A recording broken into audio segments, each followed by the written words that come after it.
Welcome back, everybody, to Build a Great Life. I'm Shiloh Rowe with AGC Austin. Glad to have everyone here. It's a holiday weekend. Memorial Day is coming up. We're going to be spending that time with our family and loved ones. Hopefully, you're out barbecuing and doing something fun, and you'll take a moment to remember those that we lost in battle, those veterans that did not make it home. That's what this holiday is actually about. So take time to remember those, your family members, your friends, your neighbors, somebody that has a loved one that did not make it home, someone that died for this country. That's what this holiday is all about. Uh, with the Memorial Day weekend, we tend to kick off summer. Summer means high heat. With high heat coming in, let's talk about the heat that we see on our job sites. So there are many factors beyond just the temperature that can cause heat illnesses like heat cramps, heat exhaustion, even hypothermia. So if you're working in a hot environment, you need to know how these factors can cause heat stress and affect you. Talk about our hazard recognition and mitigation. So let's look at the things that affect us like that. Our air temperature and humidities.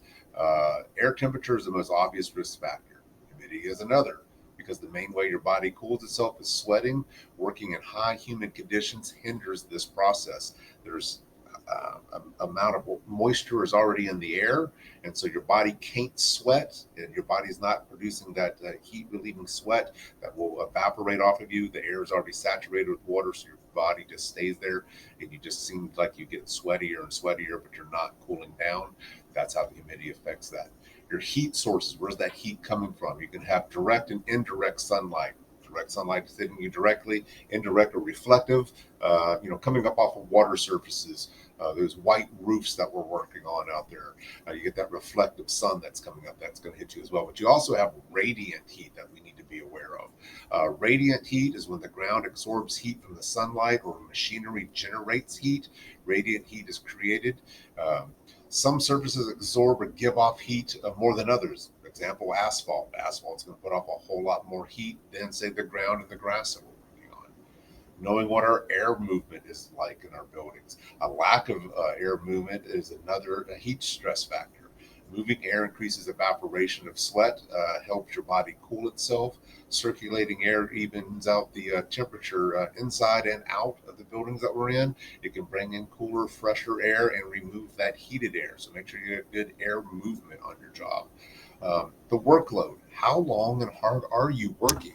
Are two specific factors that affect that risk for heat.